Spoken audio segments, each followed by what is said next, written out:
Good afternoon, everyone. My name is Chris Robinstein, Chief of Police for Spring Township Police Department. We appreciate your time in coming out and trying to get us some assistance. I'm joined today by Sean McCormack, the District Attorney for Cumberland County.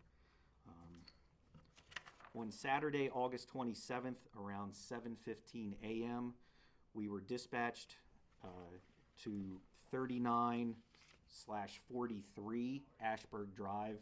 They're all one address, for the report of a discovery of evidence of a possible traumatic injury, specifically a large amount of blood being found on the paved parking lot exit area of the retirement center that is there.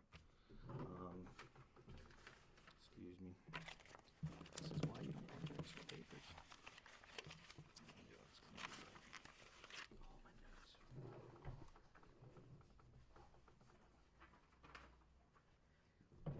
Sorry, folks. And that's the parking lot area of the Silver Spring Courtyards Retirement Community.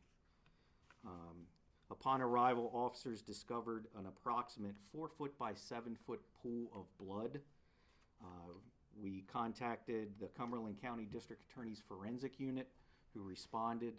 They are able to confirm and positively identify the blood as human blood. There was no body found, and there were no other signs other than the pair of glasses that you've been provided a copy of a little bit further away in the same parking lot. On the map, you'll see the larger circle is where the 4-foot by 7-foot pool of blood was found. The smaller circle in the grass area was a secondary pool of blood. Obviously, it was soaked into that's a grass earthenware, so a lot of that had been soaking into the ground. All we can say about that amount of blood at this time is that it lends itself to the revelation of a very serious injury having occurred. But we are not at this time saying that any crime has occurred to our knowledge.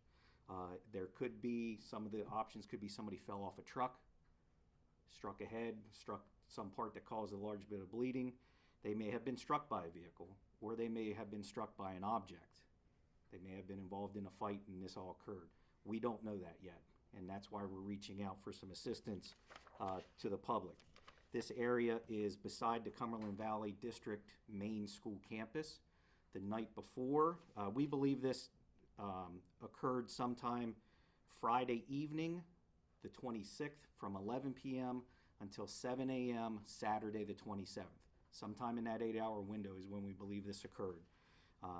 That evening, that Friday evening, CV had a football game against Manheim Township from Lancaster County. Their school district and their police departments have also been notified and provided everything to reach out to their folks in case it was one of their staff members, supporters, parents, anything like that. We have, that morning, we had bloodhounds came out from Summit Search and Rescue. They were unable to provide any leads for us. We did door-to-door canvassing with police officers. We have, at this time, been able to account for all the residents of the retirement center. So we're not missing anybody there.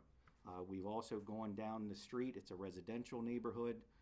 We're not finding anybody there that saw or heard anything at this time, nor is anybody missing. Since that time, we've also used the Pennsylvania State Police Cadaver Canine and their helicopter to do an aerial search of the area with negative results. Again, because this is clearly, at least at the minimum, a very serious injury involved, somebody somewhere is the victim of that. Not necessarily of a crime, but of that injury. And we're just trying, one, to identify them to make sure they're okay, and then also to find out what's going on. As was in our prior release, Detective Corey Keene is handling it. His information has been given to everybody. It's also on our social media sites. If anyone has information, we're asking that they reach out and help us look in the right direction. We've checked with all local hospitals and not so local hospitals. That's They have reached out to everybody. Nobody has any information of anybody that fits this.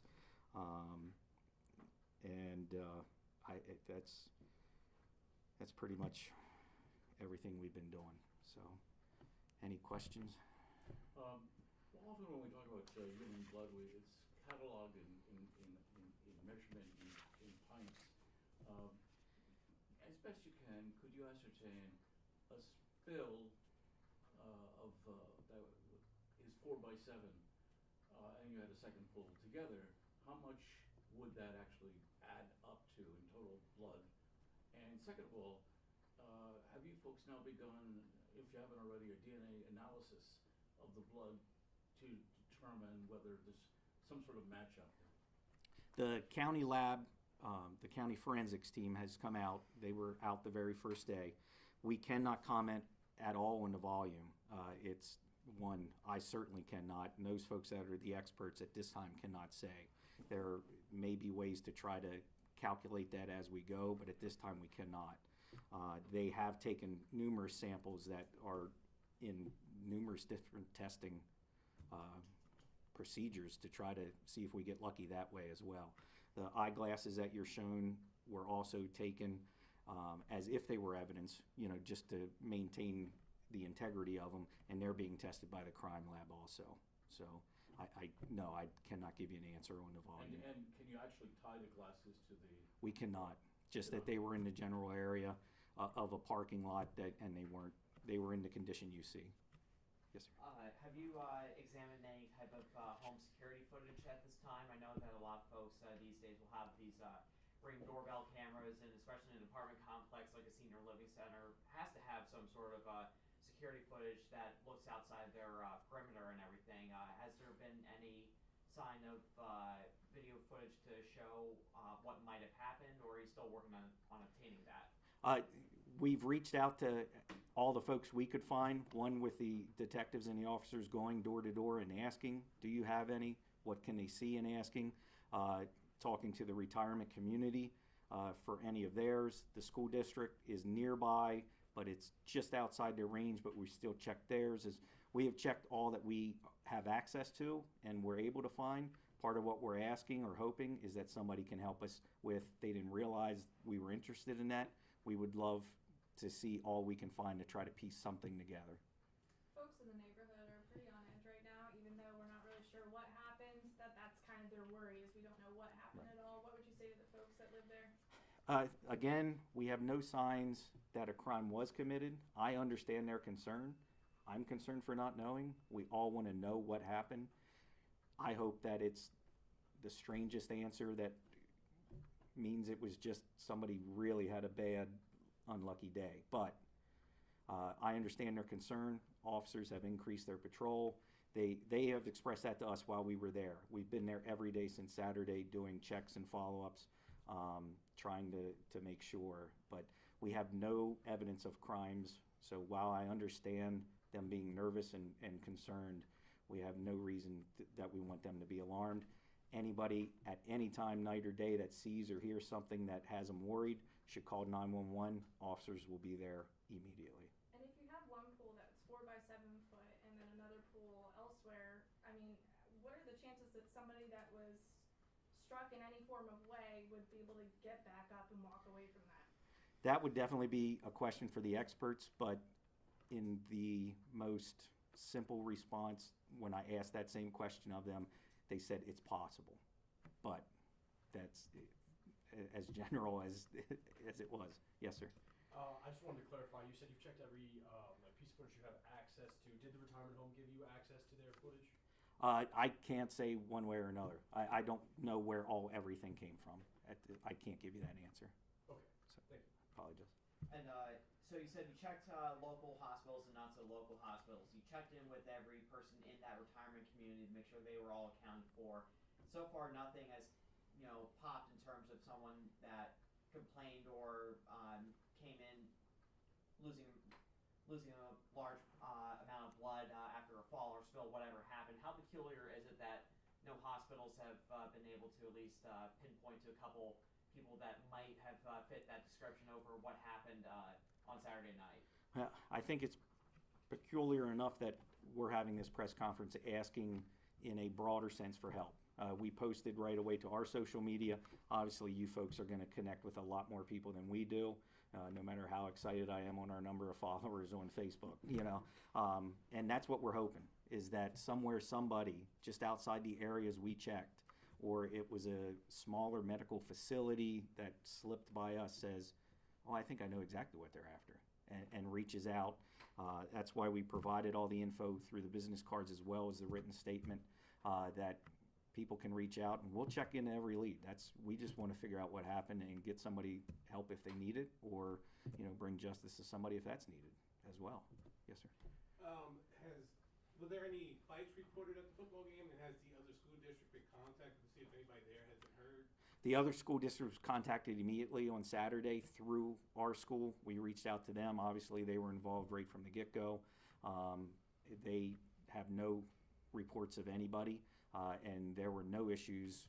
Both Cumberland Valley School Police Department was on scene of the football game, and we had officers there as well, which is our standard, helping them out, and there were no issues that were reported. They had a severe storm halfway through that caused a slight delay in the game, but then it finished up, and nobody had any issues. Is the fact that you're not getting anybody reaching out to you, or any answers from people in the community, concerning at all to you, or? We've had a lot of people reach out, obviously, you know, in things like this, and we don't want anybody to hesitate, thinking, oh, that's too dumb or that's too weird. That's where we're at. We do it all the time. We'll look into everything. So far, everything has panned out as making sense or not making sense to this. So, no, it's a close-knit.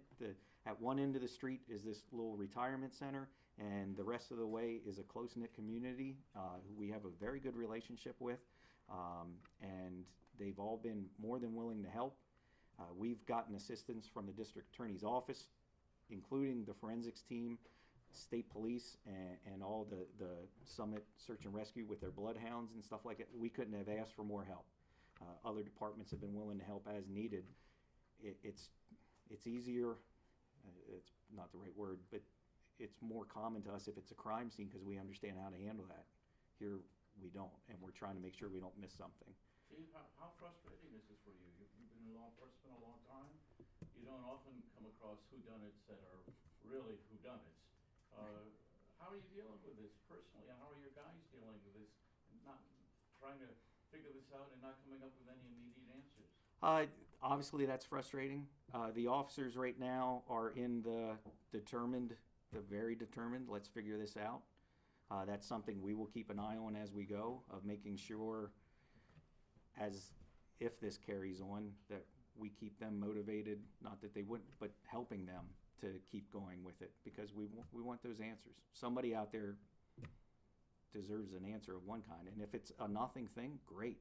We'll report it and say this is going to be the craziest answer you ever heard, but here it is. So let me ask the difficult question. Which direction are you leaning? I'm not leaning anywhere right now. I have no reason to lean one way or another. I think leaning in one way makes you close your eyes to other possibilities, and that's what we're not after doing, right? If we have something that pops up that makes us look in a direction, we'll look in that direction. But until then, we're going to stay looking in all 360 degrees. Yes, ma'am. Yeah, outside of public comment or additional public help, where does the investigation go from here? And for Mr. McCormick too, like, what does your forensics unit do now with what you have? Well, to answer the second part, the forensics unit, and we're very proud of, we're one of the few district attorney's offices and counties in the whole state that even has its own lab.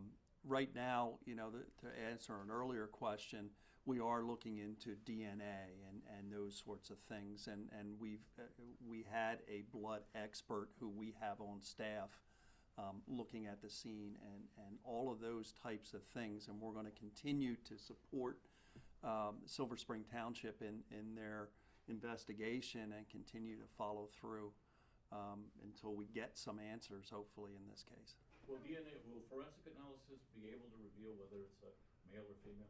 It should be. It should be. But you don't know that now? Well, at this point in time, we're not revealing everything that we know about this investigation. Okay. Can you maybe be a little bit more specific? That's as far as I'll go with that one. In terms of your you have so many people in this close-knit community willing to come forward with the information they do have, but we're still not getting any answers. Is that questionable to you at all? No, I think the biggest thing, and again, the reason why we're here today is, you know, people go through their lives and many times don't know about everything that's happening and everything that's going on in the news and such. What we're hoping today, even if it's somebody that was in that area at a particular time and saw nothing, that will help us to narrow down this 8-hour time frame.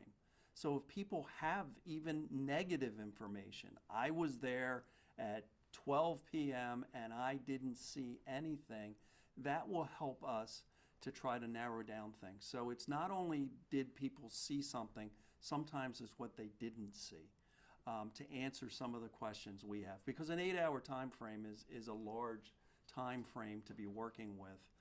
If that can help us narrow down the time frame, it might get us a little bit further in this investigation. And when you look at the glasses, does that give you any indication on the type of person it might belong to, a child, an adult? I would say from, and the county has their ruler there, so you see a measurement. They're 6-inch stems on them, so that's a regular size.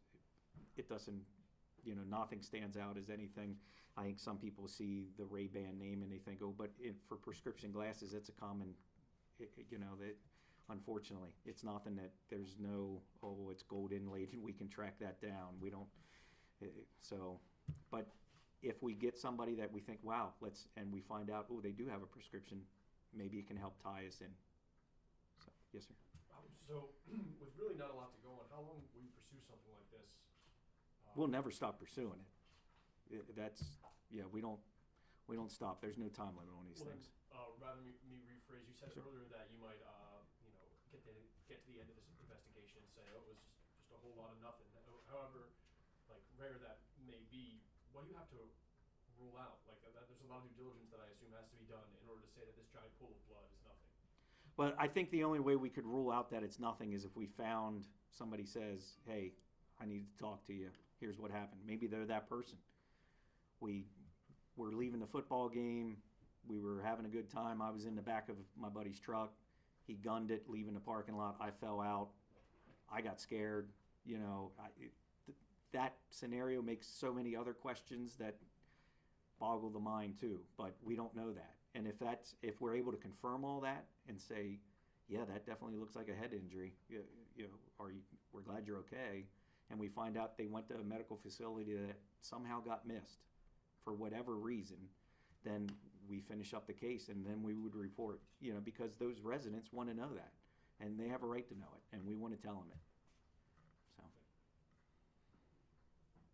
all right. Thank you all very much. I appreciate your time.